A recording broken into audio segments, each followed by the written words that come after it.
राधे राधे भक्तों, भगवत गीता के दूसरे अध्याय से गीता का सार आपके सामने प्रस्तुत करने जा रही हूँ, तो आप इसे ध्यानपूर्वक सुने। श्लोक 19 में बताया गया है भक्तों, अंतवंत इसे देहा नित्यस्ते उत्काहा शारीरिक अनासिक अप्रेम्यस्य तस्मात् युद्धवंशवत् भारत।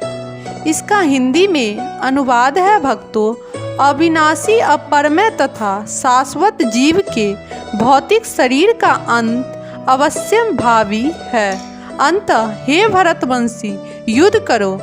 अब इस श्लोक का विस्तार में अध्ययन हुआ है भक्तों। भौतिक शरीर स्वभाव से नाशवान है, यह तत्क्षण नष्ट हो सकता है और 100 वर्ष बाद भी यह केवल समय की बात है। इसे अंतकाल तक बनाए रखने की कोई संभावना नहीं है, किंतु आत्मा इतना सूक्ष्म है कि इसे शत्रु देख भी नहीं सकता, मारना तो दूर रहा। जैसा कि पिछले श्लोक में कहा गया है, यह इतना सूक्ष्म है कि कोई इसके मापने की बात सोच भी नहीं सकता। अतः दोनों ही दृष्टि से शोक का कोई कारण नहीं है, क्योंकि जीवन जिस रूप में है न तो उसे मारा जा सकता है, न ही शरीर को कुछ समय तक या अस्थायी रूप से बचाया जा सकता है।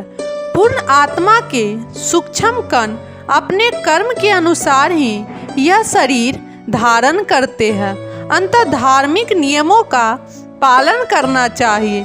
वेदांत सूत्र में जीव को प्रकाशन बताया गया है, क्योंकि वह परम प्रकाशन का अंश है।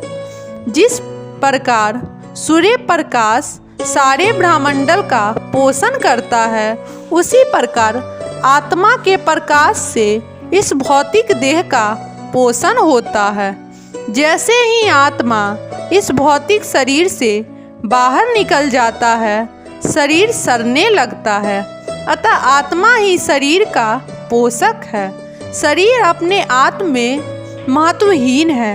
इसीलिए अर्जुन को उपदेश दिया गया कि वह युद्ध करे और भौतिक शरीर कारणों से धर्म की बलि न होने दे। श्लोक 19 में बताया गया है भक्तों, यना एनम वेति हंतांतरम यथा च एनम मयन्ते हतम उभय तो न बीजानीतः न अय्यम हंति हंते।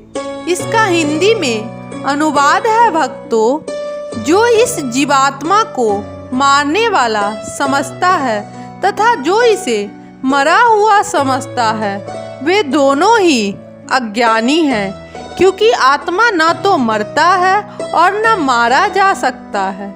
इसका विस्तार में अध्ययन हुआ है भक्तों। जब देहधारी जीव को किसी घातक हथियार से आघात पहुंचाया जाता है, तो यह समझ लेना चाहिए कि शरीर के भीतर का जीवात्मा मरा नहीं है। आत्मा इतना सूक्ष्म है कि इसे किसी तरह के भौतिक हथियार से मार पाना असंभव है, जैसा कि अगले श्लोक में स्पष्ट हो जाएगा। न ही जीवात्मा अपने आध्यात्मिक स्वरूप के कारण वध्य है। जिसे मारा जाता है या जिसे मरा हुआ समझा जाता है, वह केवल शरीर होता है, किंतु इसका तात्पर्य शरीर के वध को प्रोत्साहित करना नहीं है। वैदिक शरीर प्रोत्साहित करना नहीं है। वैदिक आदेश है, माँ हित्यामा सर्वभूतानि, किसी भी जीव की हिंसा न करो। न ही जीवात्मा अवध्य है का अर्थ यह है कि पशु हिंसा को प्रोत्साहन दिया जाए। किसी भी जीव के शरीर के अनधिकार हत्या करना नीच है और राज्य तथा भगवत विधान के द्वारा दंडनीय है। किंतु अर्जुन को तो धर्म के नियमानुसार मारने के लिए नियुक्त किया जा रहा था, किसी पागलपनवश नहीं है। राधे राधे भक्त।